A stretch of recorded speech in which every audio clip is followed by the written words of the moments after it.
Kaarawan ng aking tatay at ng aking pinsan, kaya nagluto kami ng minudo, pansit at muntik pang mabubo. Madong adlaw mga kasunog. Simulan natin ang umaga sa almusal na sardinas na may miswa. Sutanghon pala. Yan ay ulam namin kagabi kaya't iniinit ko na lang ngayong umaga. Kaonay! Gana ring almusal din sa amin sa probinsya na kinasanayan ko na ay gulping bisa.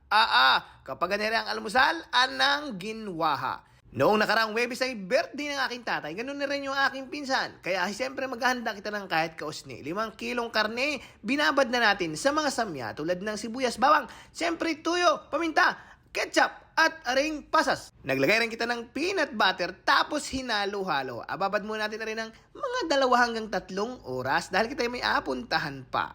Pagkatapos natin magbabad, diretso agad kita din sa palengke. Aring nga pala ay Javier's store din sa bayan ng Socorro. Anong bilis din ng serbisyo kabigay ko lang ay meron na agad. At pagdating natin galing sa ating pinuntahan, abay talaga namang arena rekta na sa Kawali, din sa Kalan. Abay talaga namang napakabisa. Nasa alas 11 na warere. Una muna, magagisa kita ng sibuyas, bawang. Siyempre magalagay kita ng margarine, pampakulay at tomato paste. At saka naman hinalo-halo. At pagkatapos sinilagay na rin ating binabad na karne ng baboy.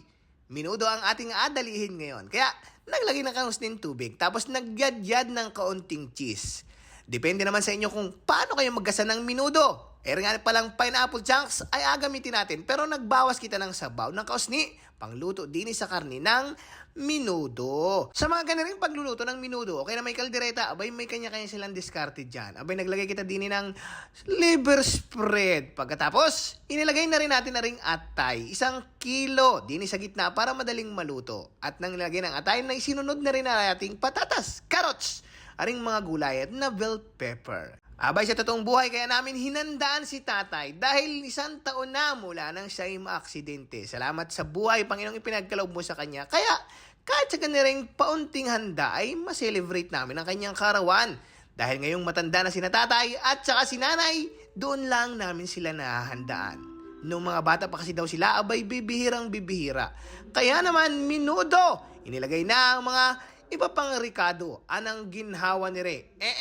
Ganire, tapos bahaw ang kanin, kainaman. At pagkarating namin din sa bahay ni nanay, sa bayan ng Pinamalan, abay nakahanda na pala ang native na manok, abay, nilaga daw muna at anong kunat. Kaya rin at akin ang asang kutsa muna, uli din sa toyo, paminta, tapos alagyan ng gata. Abay palagatik daw at naglagay ng rino, pampalasa lalo. Abay, para daw rin sa mga special na bisita, kainamang binit ni Re.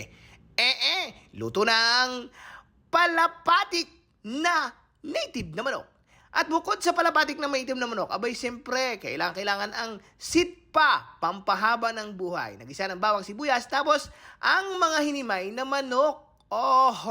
Naglagay ng paminta, tapos pampalasa, si Mahika. Tapos nilagay na ang mga gulay na sangkap, hindi na nabidyohan. Naglagay ng toyo at syempre ang iba pang panimpla. Tapos hinalo-halo lang ni kasunog ninyo. Makalipas ang ilang minuto, hinango na rin ang mga gulay.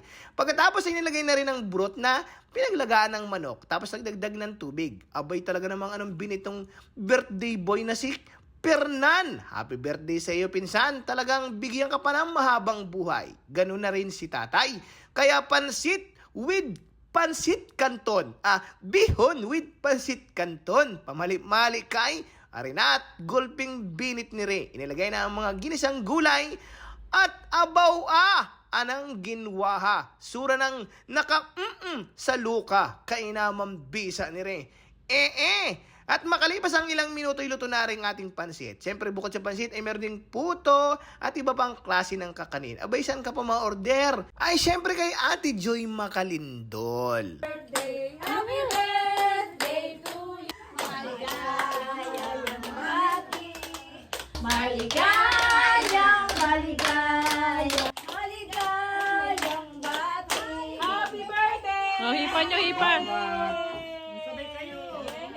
At ang matapos ang masayang kanta na may kasamang payanoy, abay, siyempre ano pang gagawin? Kainan na. Sa mga kapitbahay na nagsidatingan at kumain ng aming munting handa, abay, salamat sa inyo. Salamat sa inyong mga dala. At sa mga hindi nakaabot ng aming handa, abay, pasensya na. Mabawi na lang daw kapag nag-60 na. kay namang bisa.